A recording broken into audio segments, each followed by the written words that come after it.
Halo Cihuyers, kali ini Mimin akan menceritakan manhwa yang berjudul Point Man. Manhwa ini mengisahkan tentang Dale yang tumbuh besar di sebuah dunia yang hancur akibat perang.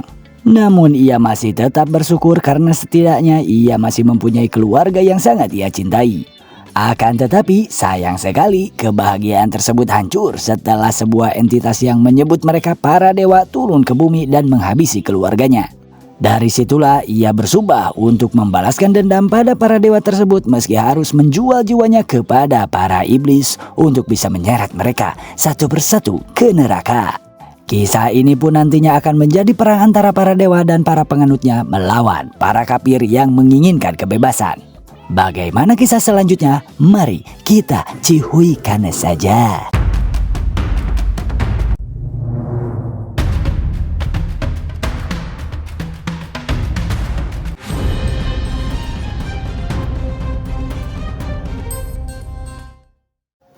Cerita diawali dengan kisah seorang MC yang hidup dalam keluarga yang damai. Namun kedamaian itu runtuh ketika perang tiba-tiba saja pecah dan menghancurkan segalanya. Peradaban manusia luluh lantah, bangunan-bangunan hancur, menyisakan puing-puing dan jejak sisa-sisa perang. MC yang kala itu masih kecil hanya mengingat debu-debu yang berterbangan, bau menyengat di udara serta wajah-wajah tanpa harapan. Namun semua itu terasa tidak masalah selama ia masih memiliki keluarga yang utuh. Ia masih dikelilingi orang-orang yang tersenyum untuknya dan melindunginya.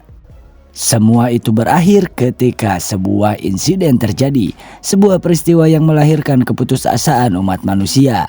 Mereka menyebutnya Sang Dewa. Dewa itu menyebut para manusia domba dan meminta untuk disembah. Mereka mengklaim diri mereka sebagai pemilik manusia dan menjadi pemimpin di dunia yang baru. Peradaban akan dibangun kembali atas nama dewa. Mereka yang mendambakan keselamatan diperintahkan untuk membawa setiap jiwa manusia ke hadapan mereka dan menuju tanah yang disebut dengan Tanah Suci. Cerita kemudian beralih ke 15 tahun kemudian. Kini MC telah dewasa dan tampak sedang memegang potret keluarganya di masa lalu. Tiba-tiba seorang pria bertubuh besar dengan rambut berkuncir yang tampaknya merupakan rekan si MC memberitahu bahwa mereka telah sampai lalu meminta si MC untuk turun dan mengikutinya. MC pun turun dan mengadah ke atas. Di hadapannya ia melihat peradaban yang dibangun manusia selama bertahun-tahun berhasil dipulihkan oleh dewa hanya dalam hitungan hari.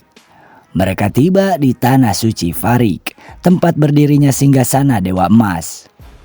Tanah Suci adalah tempat yang diimpikan oleh semua orang, namun hanya ada dua cara untuk memasukinya.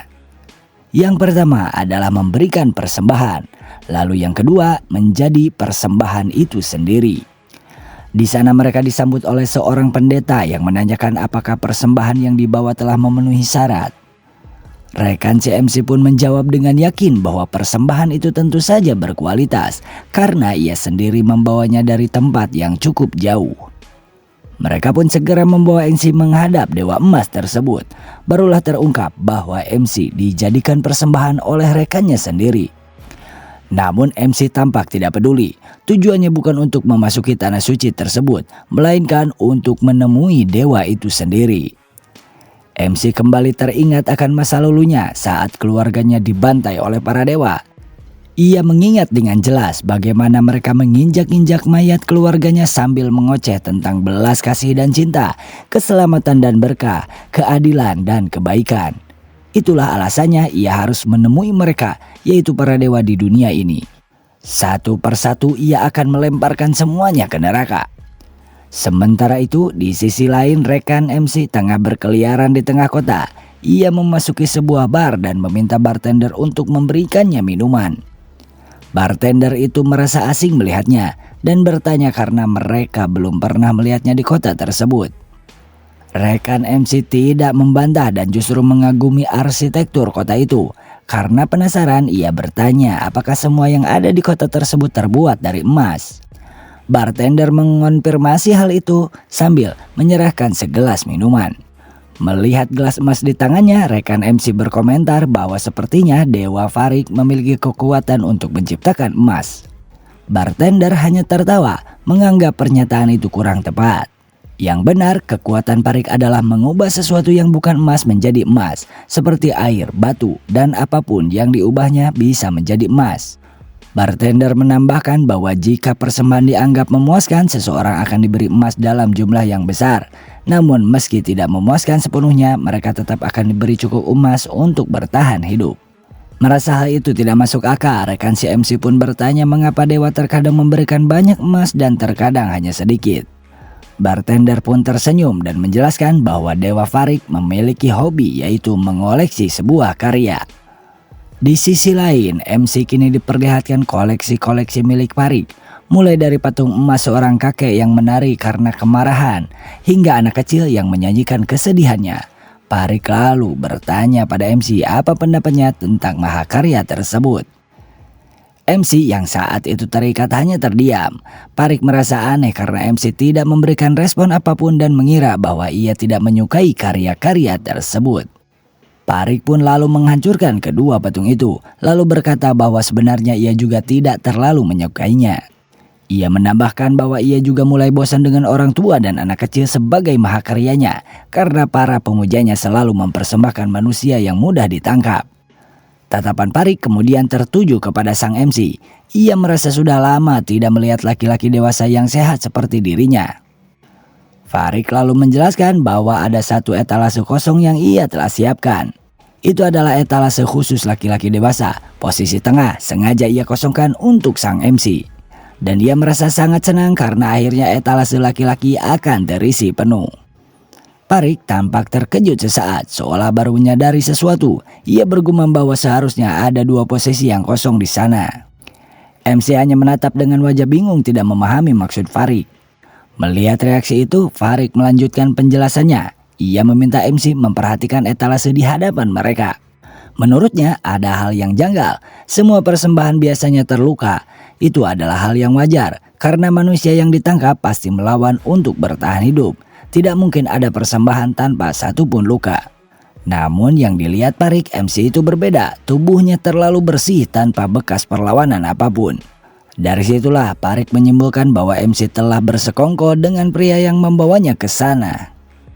Diketahui bahwa nama MC adalah Dale.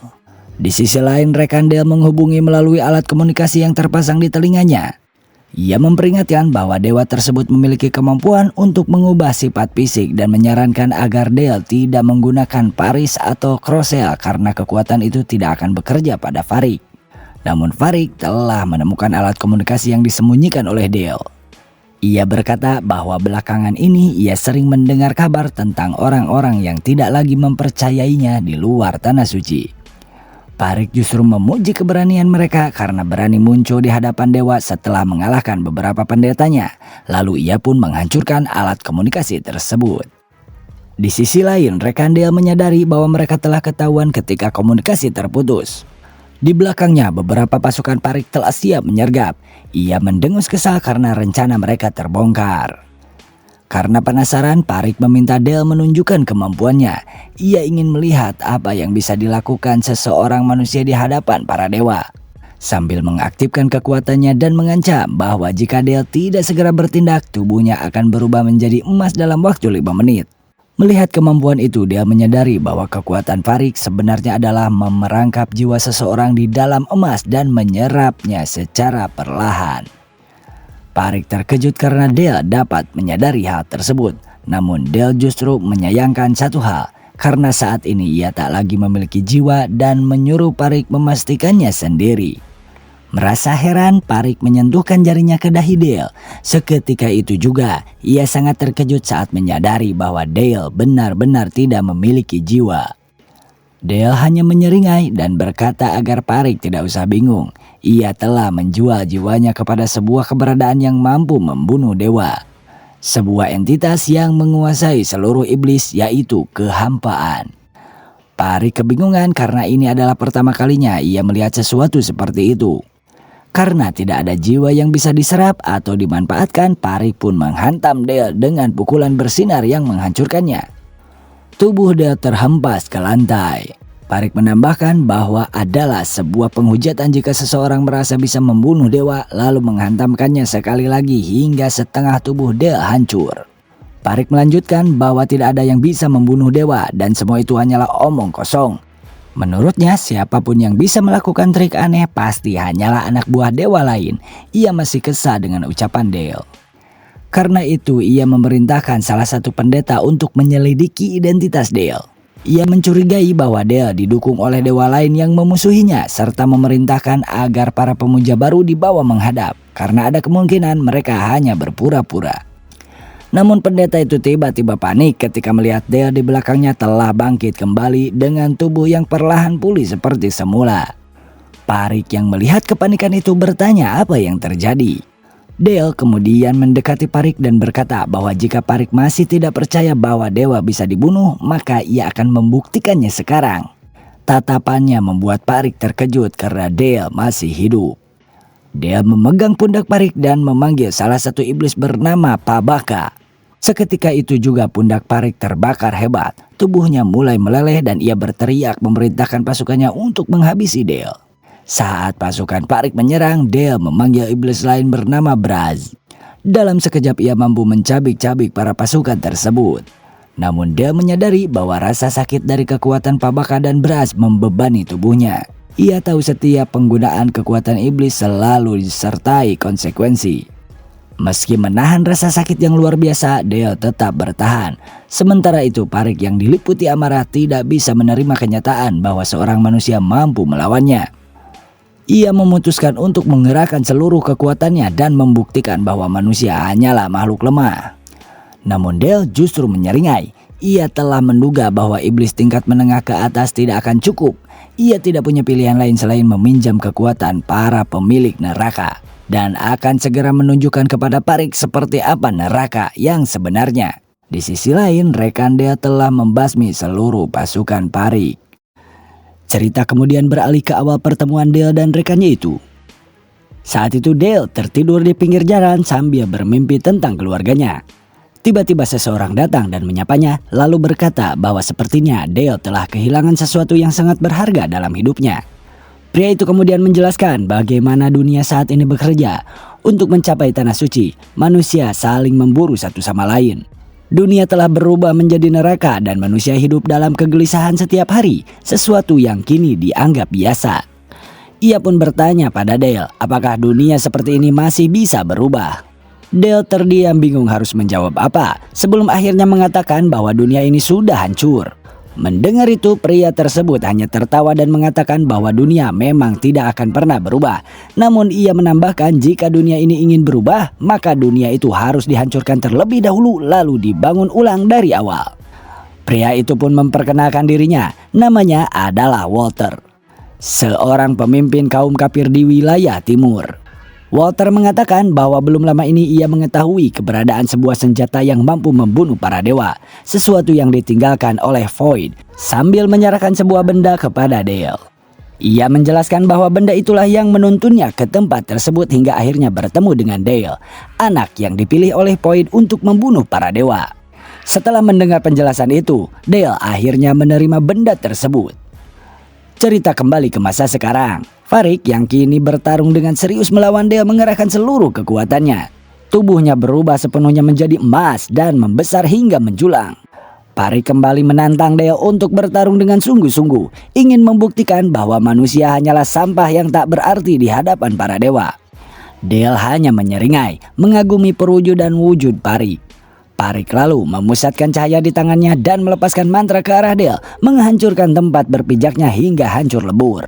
Namun Dale memanggil Braz dan membelah tubuh Parik menjadi dua. Ia bergumam sambil tertawa bahwa dirinya telah mencapai batasnya. Parik justru tertawa, serangan itu tak berarti apapun baginya. Dalam sekejap, tubuh Parik kembali menjadi seperti semula. Ia melancarkan serangan balasan membuat seluruh lantai kuil hancur berkeping-keping. Para pendeta yang menyaksikan hal itu merasa Parik terlalu berlebihan. Dikuasai ketakutan, mereka berlari terbirit-birit meninggalkan kuil.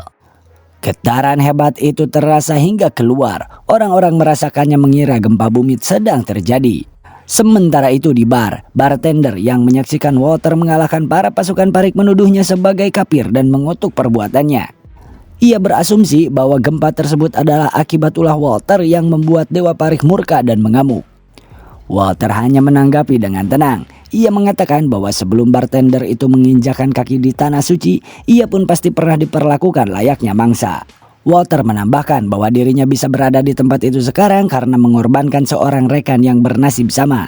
Dengan sorot mata merendahkan, Walter mempertanyakan perasaan bartender tersebut. Ia bertanya bagaimana rasanya hidup di bawah kaki para dewa dan apakah bartender itu merasa telah hidup sebagai manusia sekarang. Bartender itu tersentak kaget. Tanpa peringatan, tangannya perlahan berubah menjadi emas dan mengeras di hadapannya. Walter menanggapi kejadian itu dengan tenang, seolah tidak terjadi apa-apa. Ia menegaskan bahwa jika bartender tersebut berpikir bahwa para dewa menganggap manusia sebagai manusia, maka itu adalah kesalahan besar.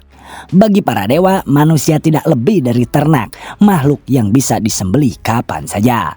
Setelah mengatakan itu, Walter berbalik dan meninggalkan bar, membiarkan bartender tersebut terpaku dalam ketakutan. Saat berjalan keluar, Walter melirik ke arah pertarungan antara Dale dan Parik. Ia sudah menduganya, namun tidak menyangka bahwa Parik akan sekuat itu. Setidaknya saat ini Parik memiliki sekitar 50.000 jiwa yang percaya padanya, dan tampaknya ia akan menyerap semuanya. Tiba-tiba dari kejauhan muncul sosok siluet yang mengendarai motor. Itu adalah seorang perempuan bernama Katie yang langsung menyapa Walter dengan sebutan ketua. Ia datang untuk membantu. Walter memarahinya menanyakan kenapa Katie mengikutinya sampai ke tempat ini. Namun Katie justru mengatakan bahwa ketua yang gila. Setelah 5 tahun ia tidak menyangka mereka akan benar-benar berperang melawan dewa di Tanah Suci, apalagi menyuruhnya untuk tidak ikut. Walter hanya bergumam dalam hati bahwa ini pasti ulah Yong Gamteng yang berbulut bocor. Walter kemudian menyatakan bahwa kini mereka bertarung demi sesuatu yang benar-benar layak diperjuangkan. Dengan nada yakin, ia menegaskan bahwa mustahil dirinya datang sejauh ini tanpa persiapan. Katie menatapnya dengan heran. Sebuah dugaan mengerikan terlintas di benaknya. Ia bertanya apakah mungkin Walter telah benar-benar menyelesaikan senjata yang mampu membunuh dewa itu. Walter mengakui tanpa ragu, bahkan hasilnya melampaui ekspektasinya. Ia menjelaskan bahwa 5 tahun lalu sejak pertemuan pertamanya dengan Dale, ia sudah yakin di mata Dale ia melihat semua yang mereka butuhkan, yaitu kesedihan dan kekosongan, kebencian dan ketakutan serta dendam yang mendalam. Namun itu saja belum cukup. Untuk menggunakan peninggalan bernama Void, peninggalan tersebut harus ditanamkan langsung ke dalam jantung Dale tanpa sedikit pun keraguan. Dengan cara itu, Dale dipaksa berjalan menuju kematiannya sendiri. Tubuhnya dibuat tidak membusuk selama 5 tahun. Dan saat itu, Walter tidak tahu kemana jiwa Dale pergi, apakah ke neraka atau ke tempat lain. Namun beberapa bulan berlalu, Dale keluar dari neraka dan bangkit kembali dari kematian. Mendengar hal itu, Katie terkejut. Ia hampir tidak percaya bahwa seseorang yang telah mati bisa hidup kembali. Walter pun menyeringai. Kontrak dengan Void telah berhasil dilakukan. Itu bukan kontrak biasa yang hanya menjual jiwa demi meminjam kekuatan iblis. Kontrak tersebut memberikan kekuatan jauh lebih spesial, dengan balasan berupa perburuan terhadap kekuatan para dewa itu sendiri. Deng. Di sisi lain, adegan kembali berpindah ke pertarungan antara Dale dan Parik. Dale menatap Parik dengan seringai tajam. Ia berkata bahwa seperti yang pernah diucapkan Walter, Parik sama sekali tidak menunjukkan keraguan. Justru sebaliknya, Parik terlihat seperti telah lama menantikan momen ini. Jika kekuatan itu benar-benar telah menyerap begitu banyak jiwa, maka berdasarkan perhitungan Walter, Dale hanya perlu menggunakan kekuatan itu. Dari kejauhan, Katie menyaksikan pertarungan tersebut dengan mata terbelalak. Dugaan mengerikan kembali muncul di benaknya. Apakah kekuatan spesial yang dimaksud benar-benar kekuatan itu? Walter menatap medan pertempuran dengan keyakinan penuh. Pertarungan telah dimulai. Inilah senjata yang diciptakan untuk membunuh para dewa, yaitu kekuatan sejati yang kini terbangun dalam diri Dale. Parik menatap dia dengan keheranan, tak memahami apa yang sedang ia lihat. Dale tampak memanggil sebuah iblis yang duduk di atas singgasana api, mengenakan mahkota dengan wajah terbakar dan jubah hitam. Iblis itu menjulang tinggi ke langit, membuat bahkan Parik yang berwujud raksasa harus mendongak untuk melihatnya. Dale berseru lantang, mengatakan bahwa ia telah memenuhi janji, yaitu kekuatan emas kepada iblis tersebut. Ia menyatakan kesiapannya untuk memulai perburuan terhadap para dewa dan memohon diberkahi dengan kekuatan itu. Dengan suara penuh tekad, Dale memanggil nama Raja Iblis Api tersebut, yaitu penguasa neraka api, yaitu Agni. Agni kemudian menyerahkan mahkotanya kepada Dale, menandakan persetujuannya untuk meminjamkan kekuatannya. Kekuatan sejati yang Dale bawa dari neraka adalah kemampuan untuk memanfaatkan kekuatan Raja Iblis dan merasukinya ke dalam tubuhnya. Sekejap kemudian, Dale yang telah dirasuki oleh Agni menyerang Parik. Parik pun membalas dengan pukulan yang sama kuatnya. Kedua serangan itu berbenturan. Namun tangan emas Parik meleleh seketika saat bersentuhan dengan api panas milik Dale. Dale berhasil mencapai kepala Parik dan membesarkan tangannya, berteriak bahwa ia akan membakar Parik hingga menjadi abu. Tangan api milik Dale menyapu tubuh Parik dan menggepreknya hingga rata dengan tanah dan meleleh. Parik hanya mampu berteriak kepanasan, memohon ampun pada Dale agar menghentikan semua ini. Dalam keputusasaan, ia bahkan meminta Dale untuk segera membunuhnya saja. Di sisi lain, Walter menyeringai puas melihat Parik tumbang. Katie terkejut, tak menyangka Dale benar-benar mampu mengalahkan seorang dewa. Namun bagi Walter ini baru permulaan. Setelah Parik tewas, Dale kembali ke wujud manusia. Ia menyerahkan sisa peninggalan Parik, yaitu sebuah artefak yang tampak seperti jari kepada Walter. Benda itu menyerupai patung kayu berbentuk jari. Walter terkejut melihatnya. Katie pun bertanya dengan penasaran. Walter menjelaskan bahwa benda tersebut adalah artefak, mirip dengan peninggalan Void, namun berasal dari jenis yang berbeda. Walter kemudian mengungkapkan keraguannya meski belum yakin sepenuhnya. Ia menduga bahwa para dewa mungkin tidak jauh berbeda dari Dale. Mereka kemungkinan besar dari Void lain yang belum mereka pahami. Mendengar itu, Dale akhirnya mengerti mengapa lawannya terasa begitu lemah, dan setelah semuanya berakhir, Dale pun pingsan. Di sebuah tempat yang dikenal dengan Kuil Agung Pusat, seorang pria bernama Lu tampak berlutut dan melapor di hadapan 3 sosok dewa. Salah satu dari mereka membuka pembicaraan. Ia menyatakan bahwa Dewa Emas Parik kemungkinan telah mati dan dengan nada tenang mengatakan bahwa akhirnya dia telah muncul.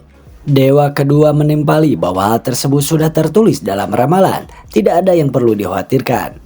Mereka hanya perlu bergerak sesuai rencana. Dewa ketiga kemudian memerintahkan Lu untuk membawa bahan terakhir artefak Void tersebut, artefak yang dibutuhkan demi turunnya dewa sejati ke dunia. Sementara di tempat lain, Katie menatap artefak Void yang tergeletak di hadapannya cukup lama, sebelum akhirnya menghela napas pelan. Ia mengakui bahwa tidak peduli seberapa lama ia memikirkannya, artefak itu tetap tidak masuk akal baginya. Walter hanya menanggapi dengan singkat, menanyakan apa yang sebenarnya mengganggu pikiran Katie. Katie menjelaskan kebingungannya. Artefak yang mereka peroleh dari Parik seharusnya berasal dari dunia lain. Ia memperlihatkannya sambil mengutarakan pemahamannya. Walter membenarkan dugaan tersebut. Ia mengatakan bahwa artefak semacam itu kemungkinan besar mampu memberikan kekuatan, bahkan sesuatu yang menyerupai otoritas. Namun Katie menegaskan bahwa itu bukan inti masalahnya. Yang tidak ia bisa pahami adalah bagaimana bisa Walter menerima penjelasan yang terdengar tidak masuk akal itu dengan begitu mudah. Ia teringat kejadian 5 tahun lalu saat Walter pertama kali membawa artefak Void. Katie tahu betul bahwa Walter bukan orang yang gampang percaya tanpa adanya bukti. Walter hanya terdiam cukup lama. Kegelisahan Katie pun memuncak. Ia mendesaknya menanyakan apa yang sebenarnya terjadi dan mengapa Walter tidak pernah menceritakan semua ini sebelumnya. Akhirnya Walter pun memutuskan untuk berbicara. Ia mengungkapkan bahwa sebelum perang terakhir ia pernah bekerja sebagai peneliti di sebuah perusahaan bernama IS. Di laboratorium tempatnya bekerja terdapat satu area aneh, yaitu zona rahasia yang bahkan tidak diketahui fungsinya oleh para peneliti lain. Suatu hari pintu menuju area itu terbuka secara kebetulan. Didorong rasa penasaran, Walter masuk ke dalamnya. Di sana ia menemukan sebuah ruangan berisi benda-benda yang tidak masuk akal, sebuah pintu misterius tanpa fungsi yang jelas, mural yang tak dapat dipahami, sebuah printer yang dibiarkan menyala, serta dokumen-dokumen berserakan di lantai. Namun yang paling aneh adalah isi dokumen tersebut, sebuah novel fantasi kelas 3 dengan genre yang bahkan tidak bisa ia mengerti. Walter pun memotret seluruh dokumen itu dengan ponselnya. Saat hendak pergi, printer tiba-tiba mencetak selembar kertas berisi angka-angka asing. Pada saat yang sama, ia mendengar suara dari belakang. Diliputi ketakutan, Walter segera membawa kertas itu dan pergi. Ponsel berisi foto-foto tersebut kemudian ia serahkan kepada Katie. Katie pun terkejut saat melihat isinya. Ia memastikan bahwa dokumen itu memang diambil Walter pada hari itu. Walter pun menjelaskan bahwa awalnya ia mengira itu hanya novel murahan. Namun seiring waktu ia menyadari kebenarannya. Itu bukanlah novel, melainkan ramalan. Ramalan tentang perang terakhir, para dewa, artefak void, dan iblis. Satu persatu semuanya menjadi nyata. Mendengar itu, Katie menyadari sesuatu. Ia menyebut kemungkinan makna dari angka-angka di kertas tersebut. Walter pun membenarkannya. Angka-angka itu adalah koordinat tempat artefak void dan Dale yang muncul saat itu. Ia yakin para dewa memiliki keterkaitan dengan tempat misterius dan ramalan tersebut. Mereka selalu bergerak sejalan dengan isi ramalan. Dan karena kertas berisi angka tersebut telah dicuri, hanya Walter yang mengetahui di mana dan kapan artefak void serta Dale akan muncul. Namun Katie kemudian menunjukkan satu hal yang mengganggunya. Ramalan itu berhenti pada bagian yang menyatakan bahwa Parik telah mati. Walter pun mengakui bahwa itulah masalah terbesarnya. Mulai dari titik itu, ia sama sekali tidak tahu apa yang akan terjadi selanjutnya. Sesaat setelah kata-kata itu terucap, sebuah dentuman keras tiba-tiba menghantam mobil mereka, mengguncang segalanya dan memutus percakapan di antara mereka. Ternyata itu adalah Lou yang sekarang menerjang mobil tersebut. Ia menyeringai sementara Walter terluka dengan darah di kepala, begitu pula dengan Katie. Lou tampaknya menghadang mobil kelompok Walter sambil membawa banyak pasukan. Salah satu bawahan Lou tertawa karena menemukan artefak void yang mereka cari. Seorang bawahan Lou berteriak kegirangan saat akhirnya menemukan target mereka. Ia mencengkeram Dale dan memperlihatkannya kepada Lou, menanyakan apa yang harus mereka lakukan selanjutnya. Lou hanya menjawab dengan dingin. Ia menyampaikan bahwa para tetua hanya memerintahkan mereka untuk mengambil artefak tersebut. Artefak itu harus diserahkan ke pasar. Sementara itu cangkangnya yaitu Dale tidak lebih dari sampah yang tak berguna dan harus dibuang. Namun tepat setelah kata-kata itu terucap, sebuah pukulan keras menghantam sisi wajah Lou. Walter saat itu telah muncul dan meninju Lou tanpa peringatan. Walter segera memerintahkan Katie untuk melindungi Dale. Salah satu anak buah Lou yang memegang Dale terkejut. Belum sempat ia bereaksi, bahunya ditembus oleh sebuah tembakan. Tangannya hancur dan cengkeramannya terlepas. Tembakan itu berasal dari Katie yang bergerak cepat untuk menyelamatkan Dale. Dengan senapan terangkat dan bidikan yang mantap, Katie menegaskan bahwa Dale tidak akan mati semudah itu. Walter mencoba menghentikannya. Ia mengatakan bahwa Dale tidak akan bisa pulih jika ia pingsan. Ia berniat mengulur waktu dan memerintahkan Katie untuk segera pergi bersama Dale.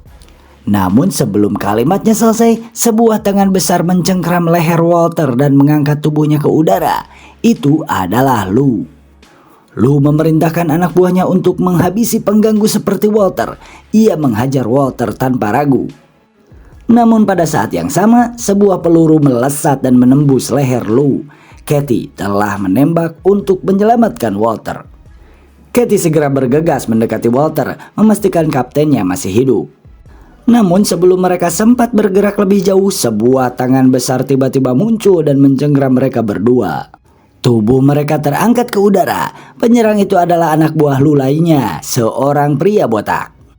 Pria itu mencibir, mengatakan bahwa tindakan mereka sangat tidak sopan karena berani menyentuh Tuan Lou. Dalam kondisi tercekik, Walter merintih kesakitan. Ia menyadari apa yang sedang mereka hadapi. Orang-orang itu bukan sembarang musuh. Mereka adalah anggota Kuil Agung Pusat, bukan pihak yang bisa mereka lawan dengan mudah. Kekuatan mereka setara dengan dewa kecil. Lou tampak sedikit terkesan mendengar pengetahuan Walter, namun ia sama sekali tidak tertarik. Ia mengatakan bahwa perannya di tempat itu sebenarnya cukup terbatas. Lagi pula artefak void telah berhasil ia amankan dan urusan sisanya bisa diserahkan kepada orang lain. Tanpa ragu, Lou menghujamkan tangannya ke dada Dale dan merebut jantungnya. Setelah itu ia melaporkan situasi tersebut kepada tiga dewa, menyatakan bahwa ia akan segera kembali setelah membunuh mereka semua. Sementara di sisi lain, salah satu dewa menyatakan bahwa artefak void memang telah berhasil diamankan saat ini. Namun entah kenapa kegelisahan masih menyelimuti pikirannya. Dewa lain menanggapi dengan nada meremehkan. Ia mengejek keraguan tersebut dan mempertanyakan dewa macam apa yang masih mencemaskan hal-hal sepele seperti itu. Namun dewa ketiga justru mengungkapkan kegelisahan yang lebih mendalam. Ia merasakan ada sesuatu yang tidak beres. Pada titik ini, ia tidak lagi dapat melihat ramalan maupun masa depan. Segalanya terasa terputus. Ia tak bisa memahami penyebabnya, tetapi menduga bahwa seseorang telah ikut campur di tengah alur takdir. Ia mengingatkan bahwa Yang Maha Mengetahui pernah memperingatkan mereka tentang ancaman tersebut, yaitu pemilik Void. Sosok itu sangatlah berbahaya. Tak peduli apakah ia dewa ataukah iblis, ia adalah sesuatu yang berada di luar pemahaman mereka. Dengan suara berat, dewa itu menyebutkan namanya, sosok yang dikenal sebagai pemangsa para dewa, yaitu The Void. Adegan kembali ke sisi pertempuran Lu dan kelompok Walter. Lu yang saat itu merasa telah memenangkan pertarungan menyeringai senang sambil memegang jantung artefak Void di tangannya. Namun saat itu tiba-tiba saja sebuah mata terbuka di kehampaan di langit. Itu mengeluarkan ribuan tangan dan melahap Lu yang bahkan saat itu tak sempat berbuat apa-apa. Sosok itu menarik dan mencengkram tubuh Lu hingga dirinya berteriak dan menghilang dari dunia. Entah apa sosok itu, yang jelas saat ini Lu benar-benar sudah tidak ada lagi di sana. Seakan ia tak pernah ada. Sontak seluruh orang yang menyaksikan hal tersebut terkejut dan tak bisa berkata apa-apa. Di sisi lain, Dale yang kini tengah berjalan ke arah musuh tampak sudah seperti bukan Dale yang mereka kenal. Itu adalah sosok yang sepenuhnya seperti telah dirasuki oleh sosok Void tersebut. Sementara itu di sisi lain, Katie menatap ke arah Dale yang kini tampak telah kehilangan kendali atas dirinya sendiri. Ia ragu dan penuh dengan cemas, bertanya kepada Walter apakah sosok itu benar-benar berada di pihak mereka saat ini. Walter hanya bisa menatap dengan wajah suram. Dari semua kemungkinan yang pernah ia bayangkan, inilah hasil yang paling ia takuti. Kekhawatirannya semakin dalam saat ia teringat kata-kata Dale di masa lalu. Saat itu Dale pernah berbincang kepada Walter. Pada waktu itu, Dale dengan nada serius meminta Walter untuk melakukan satu hal. Ia mengatakan bahwa jika sesuatu selain demon atau Raja Iblis mencoba merasuki tubuhnya, maka Walter harus menghancurkan jantungnya dengan cara apapun. Makhluk seperti itu menurut Dale sama sekali tidak boleh muncul ke dunia. Jika makhluk tersebut sampai terwujud sepenuhnya, entah ia dewa atau sesuatu yang lain, maka besar kemungkinan dunia ini akan hancur hanya karena keberadaannya. Cerita kemudian kembali ke masa sekarang. Salah satu anak buah Lu yaitu si Al dipenuhi kepanikan. Ia bertanya kepada El apa yang harus mereka lakukan, mengingat tidak ada ramalan apapun yang bisa menjadi pegangan untuk menghadapi situasi seperti ini. El segera membentaknya agar diam dan berhenti bersikap menyedihkan. Ia menegaskan bahwa mereka adalah serpan elit dari kuil pusat. Di luar wilayah sanctuary, seharusnya tidak ada satupun yang mampu melawan mereka. Meski berusaha terlihat tegar, El justru semakin panik. Ia terus memikirkan cara untuk lolos dari kondisi genting tersebut. Dalam hatinya ia mengakui bahwa meskipun mulutnya berkata sebaliknya, seluruh tubuhnya membeku oleh rasa takut terhadap sesuatu yang tidak bisa ia pahami. Al semakin tak sanggup menahan ketakutannya. Dengan suara tergagap, ia mengatakan bahwa ia akan segera muntah. El memaksa dirinya untuk tetap tenang. Ia menyuruh Al menguatkan diri dan mengatakan bahwa mereka akan mengakhiri semuanya dengan satu serangan. Menurutnya, mereka hanya membutuhkan satu tembakan. 3 legiun serpan elit pusat akan melancarkan serangan tembakan beruntun dengan jutaan kekuatan tingkat soul level. Bahkan dewa tingkat tinggi sekalipun tidak akan mampu menahannya. Ia pun menyerukan para serpan dari Holy Trinity untuk bersiap dan membersihkan makhluk kotor itu sekaligus. Saat perintah itu dikeluarkan, suasana berubah mencekam. Mesin-mesin serangan tampak bersiap untuk ditembakkan. Sementara anak buah Lu yang lain sudah bergerak dan menyerang Dale secara bersamaan. Dan boom, seketika serangan dilancarkan sekali serang sekaligus. Para anak buah pasukan Holy Trinity melihat dengan penasaran akan bagaimana hasilnya. Al dengan suara gemetar bertanya apakah serangan mereka berhasil. Sementara El langsung membentaknya agar diam dan tidak mengatakan hal-hal sial seperti itu. Namun keduanya sontak terdiam. Di hadapan mereka Dale terlihat sama sekali tidak terluka. El terkejut dan spontan menyalahkan ucapan Al barusan, seolah kata-kata itulah yang membawa kesialan. Al membalas dengan kebingungan, tidak mengerti mengapa ia justru dijadikan kambing hitam. Namun Dale sendiri hanya diam. Ia duduk tak bergerak tanpa melakukan serangan balasan apapun. Melihat itu, Al semakin gelisah. Ia bertanya-tanya mengapa Dale tidak menyerang balik. El menahan dirinya dan memerintahkan untuk tidak bertindak gegabah. Soalnya ada sesuatu yang terasa janggal. Di sisi lain di medan pertempuran, Katie memperhatikan situasi itu dengan cemas dan bertanya kepada Walter apa yang sebenarnya terjadi. Walter menunduk dipenuhi penyesalan. Ia meminta maaf. Katie menyalahkan dirinya sendiri, namun Walter justru mengatakan bahwa semua ini adalah kesalahannya. Seharusnya ia menyelesaikan semuanya sejak awal. Katie tidak mengerti maksud ucapan itu. Walter lalu mengingat kembali pengakuan Dale saat ia bangkit dari kematian, yaitu bahwa Dale pernah memohon agar Walter mengantisipasi kemungkinan masuknya makhluk itu ke dunia ini. Ingatan Walter pun kembali kepada kata-kata Dale saat itu. Dale pernah mengatakan bahwa makhluk tersebut adalah sebuah bencana, bahkan bagi neraka. Ia datang dan pergi melahap segalanya. Apapun yang masuk ke dalamnya tidak akan pernah keluar. Itulah neraka terdalam, jurang tanpa ujung yang disebut dengan void. Kembali ke masa sekarang, suasana di sekitar mereka tiba-tiba berubah. Kegelapan menyelimuti segalanya. Katie terkejut ketika menyadari bahwa ikatan dan mantra musuh yang sebelumnya membelenggu mereka telah sepenuhnya terlepas. Sementara Walter menatap sekeliling dan waspada dan menyadari apa yang sedang terjadi. Mereka telah masuk ke dalam void. Dale kala itu tiba-tiba bicara, seolah muncul dari kegelapan itu sendiri. Ia mengatakan bahwa pada akhirnya Walter memang tidak mampu mencegahnya keluar. Katie pun terkejut saat menyadari bahwa Dale masih hidup dan kini berdiri di hadapan mereka. Walter hanya bisa menyebut namanya dengan suara tertahan. Katie bertanya dengan panik apakah mereka semua telah mati. Dale sendiri mengatakan bahwa ia tidak tahu apakah kondisinya sekarang masih bisa disebut hidup atau tidak. Dale menjelaskan bahwa tempat itu adalah dunia setelah kematian. Satu-satunya hal baik adalah hanya mereka yang berada di sana dan sang penguasa kehampaan belum sepenuhnya menelan dunia ini. Sementara itu di sisi musuh Al panik dan bertanya mengapa dunia tiba-tiba menjadi gelap. Namun El yang melihat kelompok Dale yang masih berdiri saat itu mengamuk. Ia menuduh mereka kembali melakukan penistaan dan berani mempermainkan para pembawa pesan dari Holy Trinity. Dengan murka atas nama dewa, ia bersiap menghukum mereka.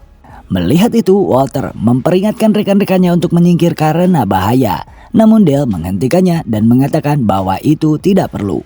Saat serangan El dilepaskan, sesuatu mengerikan terjadi. Serangan itu seolah-olah digigit oleh sebuah mulut raksasa yang tak terlihat, lalu lenyap begitu saja. El pun terperangah menyaksikan pemandangan tersebut. Dale menjelaskan bahwa El telah menggunakan kekuatannya di tempat yang salah. Tempat itu disebut dengan The Void, yaitu makam para demon. Katie pun bertanya dengan ketakutan apakah mereka sendiri tidak berada dalam bahaya. Dale menjawab bahwa mereka aman. Alasannya adalah karena kekuatan yang ia gunakan berasal dari para demon dan Demon King yang meminjam kekuatan mereka kepadanya. Ia mulai menyebut satu persatu nama mereka. Ada Agni, sang raja api neraka. Molex, sang cacing pemakan daging dewa-dewa kuno. Solin, sang roh pengamuk jiwa.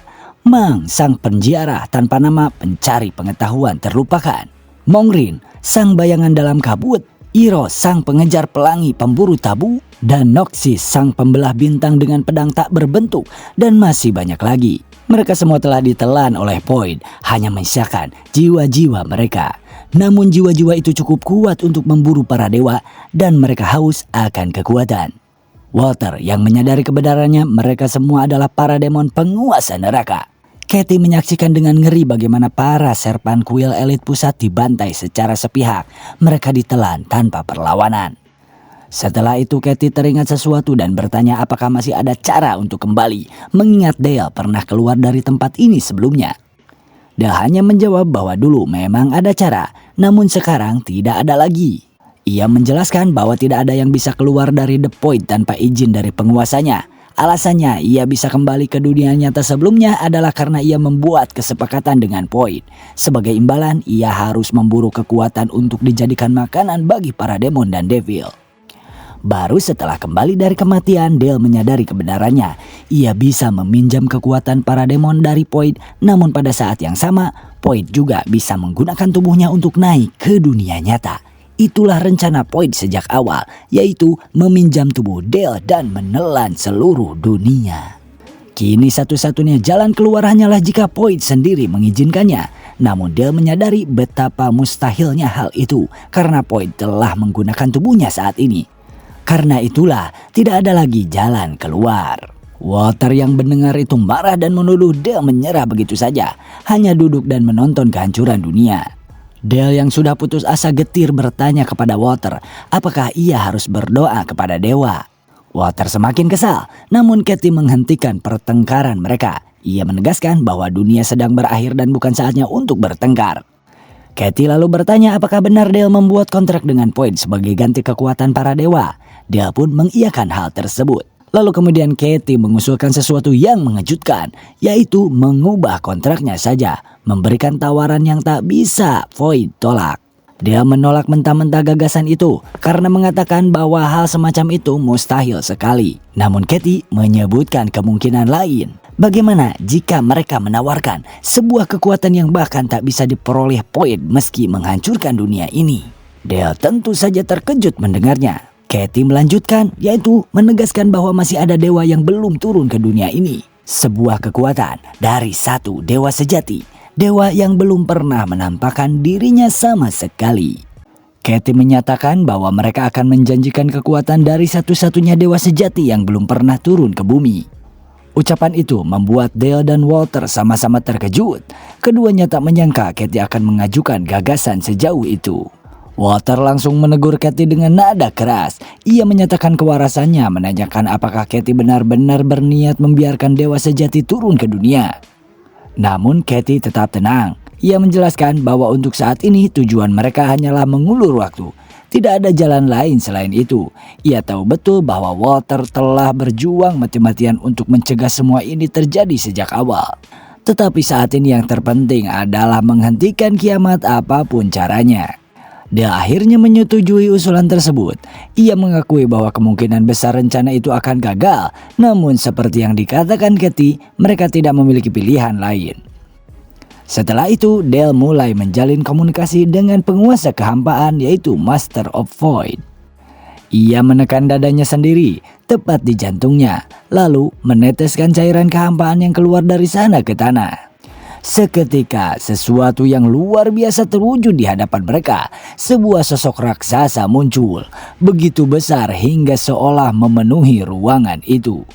Sosok tersebut diapit oleh kedua penjaga di sisi kanan dan kirinya. Di hadapan tahta itu, di seberang kelompok Dale, tampak barisan makhluk yang bersujud menghadap ke arahnya. The Void pun menampakkan diri sepenuhnya. Dale memulai pembicaraan menggunakan bahasa yang sama sekali tidak bisa dipahami oleh Walter maupun Katie. Katie berbisik kepada Walter menanyakan apakah ia mengerti apa yang sedang dibicarakan. Walter pun menggeleng, bahasa itu belum pernah ia dengar sebelumnya. Katie pun bertanya-tanya apakah rencana mereka berhasil. Namun sebelum ada jawaban, The Void tiba-tiba menuju ke arah mereka. Seketika itu juga Walter dan Katie menghilang terserap oleh kehampaan. Walter sempat memanggil nama Dale dengan panik. Anehnya, Katie menyadari bahwa ia tidak merasakan rasa sakit apapun saat kegelapan itu menelannya. Ketika kegelapan tersebut sepenuhnya menghilang, Katie dan Walter tiba-tiba terbangun di dunia nyata. Tampaknya The Void telah mengembalikan mereka. Katie pun bingung, tidak tahu di mana mereka berada saat ini. Walter langsung mencari Dale dengan panik. Katie kemudian menunjuk ke satu arah. Di sana Dale tergeletak di tanah dalam keadaan pingsan. Mereka segera menghampirinya. Katie menanyakan keadaannya sementara Walter memeriksa kondisi Dale dengan sangat cermat. Walter akhirnya menghela napas lega. Void tampaknya telah mundur untuk sementara. Untuk saat ini yang mereka bisa lakukan hanyalah menunggu dan melihat apa yang akan terjadi selanjutnya. Ia pun mengajak mereka kembali ke markas. Cerita kemudian beralih ke markas kaum kafir Is. Dua penjaga terlihat sedang berpatroli sambil berbincang. Penjaga senior mengeluh bahwa pada akhirnya bahkan Katie pun pergi membuat unit mereka semakin kacau. Penjaga senior menjelaskan bahwa Katie mengatakan ia mendapatkan panggilan dari seseorang yang disebut dengan kapten. Kemungkinan itu bernama Walter. Mendengar nama itu, penjaga senior langsung menegurnya. Ia mengingatkan bahwa Walter telah pergi 5 tahun lalu dengan pernyataan gila. Walter mengaku akan menciptakan senjata untuk membunuh para dewa. Setengah dari unit menentangnya dan hanya Katie yang mendukung omong kosong tersebut. Tiba-tiba penjaga junior menunjuk ke kejauhan. Sesuatu sedang mendekat. Penjaga senior mengamati lewat teropong dan terkejut. Ia melihat Walter kembali bersama Katie dan seorang laki-laki. Gerbang pun segera dibuka dan kabar itu menyebar ke seluruh markas. Saat mereka masuk, semua orang tercengang. Sambutan yang mereka terima terasa dingin dan penuh kecurigaan. Simon akhirnya maju dan menyapa Walter dengan canggung, memanggilnya senior. Walter membalas dengan tenang, menyadari bahwa semua orang di sana mencurigai mereka. Simon tidak menyangkal, ia menjelaskan bahwa itu hanya prosedur formal. Banyak hal telah berubah selama 5 tahun terakhir. Kini ada sistem baru untuk membuktikan apakah seseorang masih kafir atau telah menjadi penganut. Jika Walter gagal membuktikannya setelah masuk di tanah suci, maka orang tersebut akan dieksekusi. Katie langsung protes marah karena Simon berani bersikap seperti itu kepada Walter. Namun Simon menegaskan bahwa Walter kini hanyalah mantan kapten. Walter pun saat itu keheranan karena ia tidak diusir atau dieksekusi. Lalu siapa yang kini menjabat sebagai kepala divisi? Simon menolak menjawab dengan alasan bahwa Walter bisa saja kini adalah seorang penganut. Jadi dia tidak memberitahu informasi tersebut. Katie hampir kehilangan kesabaran, tetapi Simon memerintahkan mereka untuk berhenti mengulur waktu dan segera membuktikan diri. Walter menjawab dengan tenang bahwa ia tidak bisa melakukannya.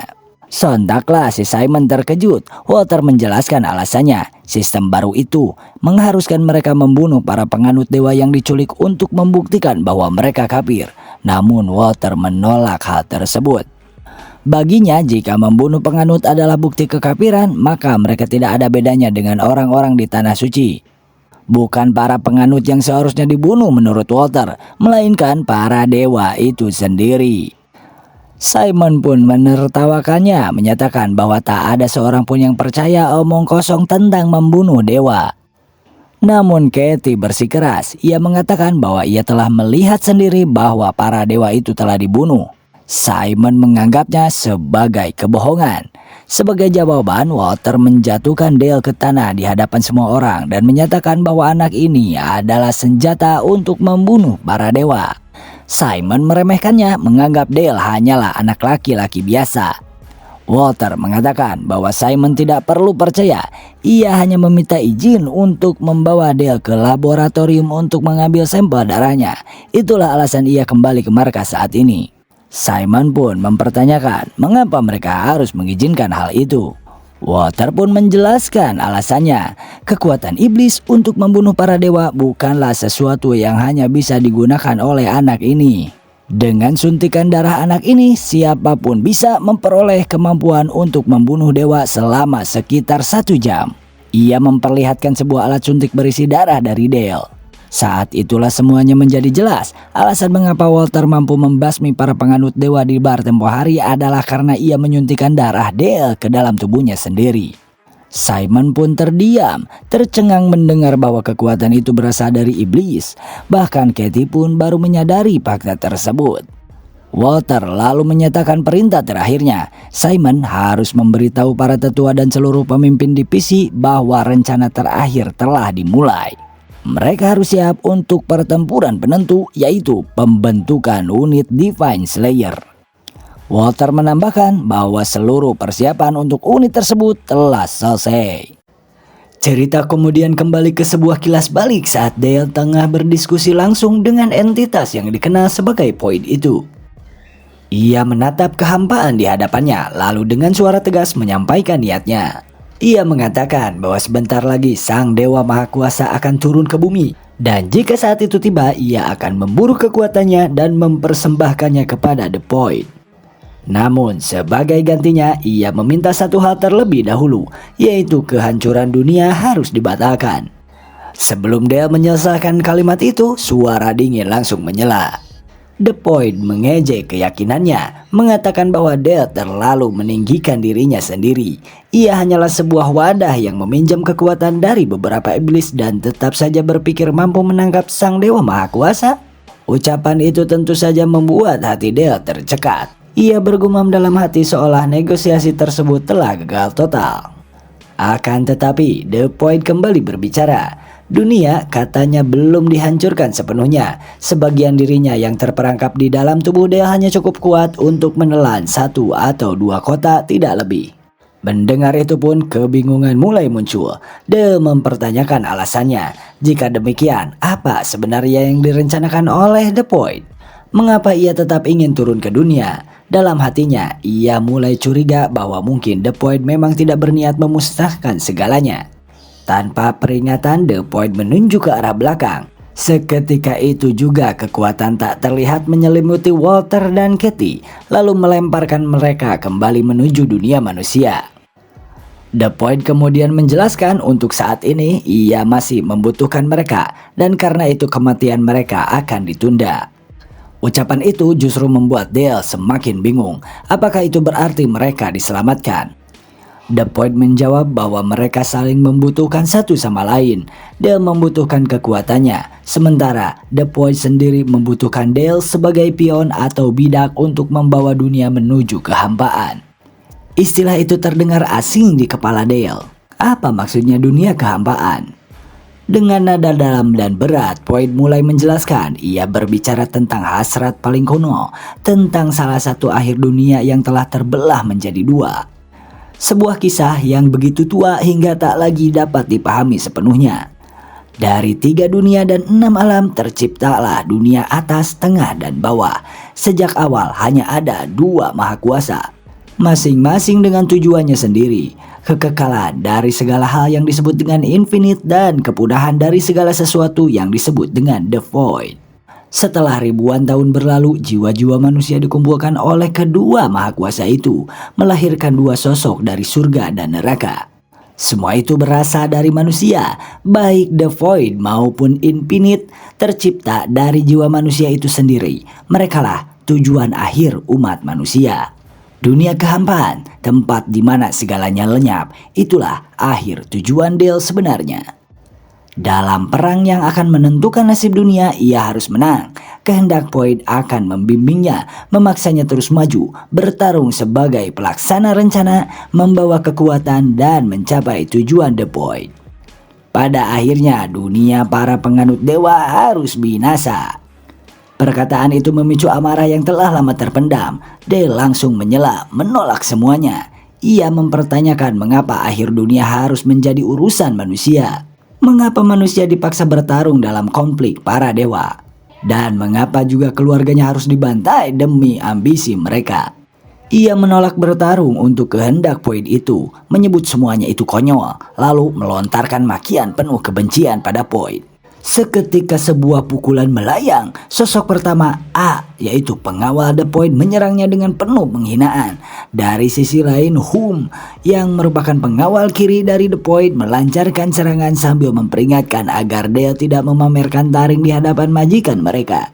Meski terdesak, Dale menahan kedua pukulan itu. Dengan amarah yang belum reda, ia berteriak meminta jawaban langsung dari The Point. Ia pun bertanya dari sekian makhluk mengapa manusia yang dipilih. Jika mereka ingin bertarung, mengapa tidak melakukannya sendiri saja? The Point mendekat secara perlahan. Dengan nada datar, ia menjelaskan bahwa satu-satunya yang mampu menyeberang antar dunia hanyalah jiwa manusia. Pada akhirnya, apapun yang Dale inginkan akan berada di jalannya, termasuk balas dendam dan keluarganya. Ucapan itu membuat Dale tertegun. Ia tidak sepenuhnya memahami maksud dari The Point. The Point langsung mengingatkan pada kekuatan Dewa Emas. Jiwa-jiwa yang hidup maupun mati saling terikat, menangis tanpa akhir. Mereka hidup abadi sebagai bahan bakar para dewa. Itulah wujud keabadian yang diinginkan oleh The Infinite. Dan kebenaran yang paling kejam, jiwa-jiwa keluarganya juga merupakan bagian dari kekuatan tersebut. Lalu The Point pun menambahkan satu syarat baru pada kontrak mereka. Ia mengatakan bahwa ketika hari perburuan dewa berakhir dan balas dendam terpenuhi, sesuatu akan terjadi. Lalu menyebutkan kata-kata yang tidak dapat dipahami.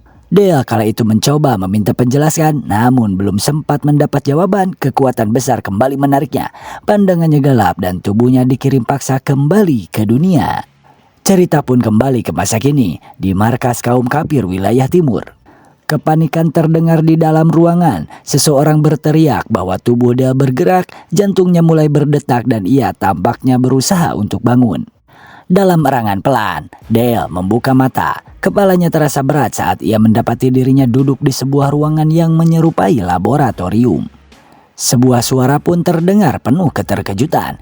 Itu adalah seorang pria yang mengatakan bahwa ia benar-benar hidup kembali. Ucapan Walter rupanya tidak salah. Masih linglung, Dale bertanya siapa dan di mana ia berada saat ini. Ternyata pria itu adalah Simon, langsung menyebutnya sebagai pembunuh dewa, lalu meminta maaf. Meski ini pertemuan pertama mereka, ia mengatakan bahwa beberapa tes harus dilakukan demi memastikan kebenaran. Jika Dale benar-benar pembunuh dewa, maka ia seharusnya mampu menangani ini. Tanpa menunggu persetujuan, ia mengaktifkan sebuah robot perang versi modifikasi sisa peperangan tempo hari. Namun sebelum penjelasan itu selesai, Dale sudah bergerak. Ia memanggil kekuatan demon bernama Pason, lalu menghantam pukulan dahsyat ke arah robot tersebut. Dalam sekejap, mesin itu remuk dan berhamburan di lantai. Dengan amarah yang belum padam, ia langsung melesat ke arah Simon dan menuntut jawaban. Ketakutan, Simon berusaha menenangkan situasi, mengatakan bahwa mereka berada di pihak yang sama. Dale menolak klaim itu. Ia menuntut penjelasan, menanyakan tanah suci dewa mana tempat ini, curiga bahwa ia berada di wilayah penganut dewa. Namun sebuah suara lain menyela, seorang wanita menjelaskan bahwa tempat itu bukanlah tanah suci.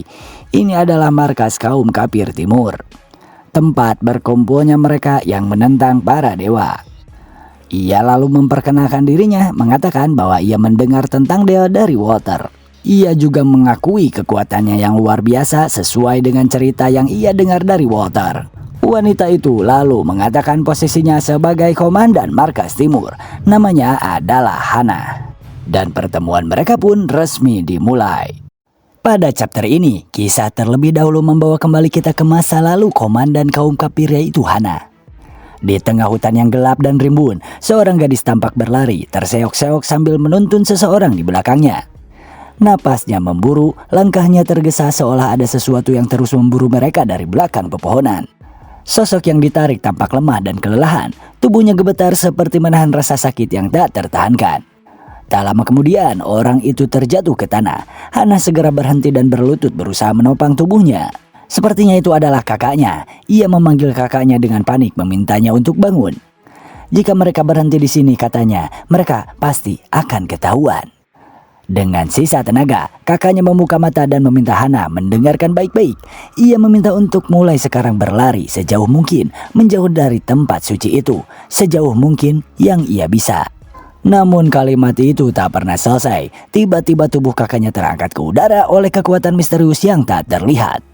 Hannah berteriak histeris, berusaha meraih dan menariknya kembali, tetapi tubuhnya sendiri tak mampu bergerak. Ia hanya bisa menatap tertegun saat kakaknya direnggut begitu saja. Di saat itu pula sebuah kenyataan pahit menghantam pikirannya. Tidak ada yang bisa dilakukan manusia untuk melawan para dewa. Manusia hanya bisa pasrah. Di mata mereka, manusia tak lebih dari sekedar serangga. Kebencian mendalam tumbuh di dalam hatinya. Ia membenci para dewa dengan seluruh keberadaannya. Namun kebencian itu tak disertai kekuatan apapun. Bahkan ketika ingatannya kembali ke masa kini, saat dirinya telah menjadi pemimpin kaum kafir, pemikiran itu masih menghantuinya. Hingga saat ia melihat apa yang baru saja Dale lakukan, kekuatan yang ia perlihatkan membuktikan satu hal, yaitu manusia tidak lagi selemah dulu. Dan jika seseorang mampu menunjukkan kekuatan sebesar itu, maka mungkin masih ada harapan. Harapan untuk membasmi para dewa. Harapan untuk mencapai masa depan yang tak pernah dipercaya siapapun. Masa depan di mana umat manusia benar-benar terbebas dari belenggu para dewa. Dengan tekad itulah Hana mendekati Dale dan mengajukan kerjasama setelah perkenalan dirinya sebagai pemimpin kaum kafir. Dale kemudian menanggapi dengan pertanyaan singkat. Ia memastikan apakah tempat itu benar-benar markas kaum kafir, lalu menanyakan keberadaan Walter. Alih-alih menjawab, Hana justru menatap sekeliling, memperhatikan kerusakan fasilitas yang ditinggalkan oleh Dale. Ia berkomentar bahwa semua itu akan memakan waktu untuk diperbaiki, lalu menyebut bahwa ia sudah mendengar sedikit tentang Dale dan menganggap kenekatannya cukup menarik. Nada Hana itu membuat Dale semakin tidak sabar. Ia menuntut jawaban, mempertanyakan bagaimana ia bisa percaya dan kembali menanyakan keberadaan Walter. Barulah Hana menjelaskan bahwa Walter sedang sibuk saat ini. Sebagai gantinya, ia menyerahkan sesuatu, yaitu sebuah potret. Ia mengatakan bahwa Walter menyuruhnya memberikan benda itu dan berpesan bahwa segalanya akan terbakar habis jika potret itu tidak disimpan dengan baik. Ia juga menambahkan bahwa potret itu seharusnya tidak dibawa kemana-mana dan cukup ditinggalkan di markas saja. Mulai sekarang, katanya tempat itu adalah rumah untuk Dale. Ia lalu menyebut bahwa potret itu sangat berharga dan tidak boleh rusak sebelum menanyakan apakah itu cukup sebagai bukti bahwa mereka berada di pihak yang sama. Setelah itu Hana mengantarnya ke sebuah kamar kosong yang bisa ia tinggali. Bukan kamar yang bagus, tetapi masih layak untuk digunakan. Dale hanya menjawab singkat bahwa itu tidak masalah. Hana lalu menyarankan agar ia mandi dan mengganti pakaian. Saat menatap penampilannya yang acak-acakan, ia sempat bertanya apakah rambutnya perlu dipotong sedikit. Singkat cerita, Dale pun memotong rambutnya dan diberi pakaian yang lebih layak. Saat mengenakannya, ia berkomentar bahwa pakaian itu terasa agak ketat. Hana justru memujinya, mengatakan bahwa itu terlihat sempurna. Dale terlihat seperti seorang pahlawan dengan pakaian yang ketat. Kata itu membuat Dale terdiam, tidak benar-benar mengerti maksudnya. Tanpa menunggu lebih lama, Hana menarik tangannya dan mengajaknya pergi. Semua orang katanya sudah menunggu. Sepanjang perjalanan menuju laboratorium, bisik-bisik terdengar di mana-mana. Orang-orang membicarakan identitas Dale, tentang kebenaran ucapan Walter dan kemungkinan bahwa ia benar-benar bisa membunuh para dewa. Tatapan-tatapan asing membuatnya merasa tidak nyaman, seolah dirinya menjadi pusat perhatian. Ia pun bertanya apakah semua orang di sana sudah mengetahui tentang dirinya. Hana menjawab dengan santai bahwa tentu saja mereka tahu. Dale sudah menjadi sangat terkenal. Semua orang menyaksikan segalanya dari saat ia bangun hingga cara bertarungnya. Jika mereka memiliki senjata untuk membunuh para dewa, maka semua orang harus melihatnya. Ia menambahkan bahwa semua orang di sana sudah lama melupakan perasaan yang dulu menyatukan mereka. Perasaan itu bernama harapan. Namun kata-kata itu ditolak oleh Dale. Dale menyebut apa yang ia lihat sebagai sesuatu yang sama sekali bukanlah harapan. Ia telah menyaksikan sendiri takdir mereka yang melayani The Void, entitas yang meminjamkan kekuatan kepadanya. Suatu hari, The Void pasti akan menelan dunia. Ia menggunakan kekuatan itu karena terpaksa, tetapi itu tidak pernah bisa disebut sebagai harapan. Hana menanggapi dengan tenang. Kekuatan besar tentu saja memiliki harga, katanya. Ia pun baru tahu tentang sosok yang dimaksud dengan The Void itu. Lalu ia menjelaskan bahwa ia telah mendengar dari Walter bagaimana dunia hampir berakhir karena entitas itu. Namun ia meminta Dale untuk tidak khawatir, Void tidak akan muncul lagi, katanya. Tanpa basa-basi, ia mengungkapkan bahwa sebuah bom telah ditanamkan di jantung Dale. Jika hal terburuk terjadi dan Void kembali muncul, mereka akan menghancurkannya dengan bom tersebut. Deng. Mendengar itu Dale hanya bisa bergumam pelan, kebingungan apakah ia seharusnya berterima kasih atau tidak atas hal itu. Hana menambahkan bahwa mereka memasang sistem pengamanan berlapis 2 hingga 3 lapis untuk mencegah kesalahan. Jadi Dale tidak perlu mengkhawatirkannya. Akhirnya Dale meminta agar penjelasan itu dihentikan karena ia sudah mengerti. Hana lalu menegaskan bahwa bagaimanapun juga mereka harus menatap masa depan dan fokus pada satu tujuan, yaitu memburu para dewa. Dalam waktu 1 minggu, operasi resmi skuad pembunuh dewa akan dimulai. Istilah itu kembali membuat Dale bertanya-tanya. Sebelum pertanyaan itu terjawab, sebuah suara familiar menyela.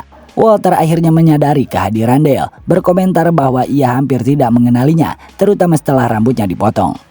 Namun Dale tidak tertarik pada basa-basi. Ia menuntut penjelasan terlebih dahulu. Ia meminta Walter menjelaskan apa sebenarnya yang sedang ia rencanakan. Pandangan Dale tertuju ke arah laboratorium. Di sana berdiri sebuah tabung besar dan menjulang hingga ke langit-langit, berisi gumpalan daging yang saling menyatu, sesuatu yang jelas bukan sekedar mesin biasa.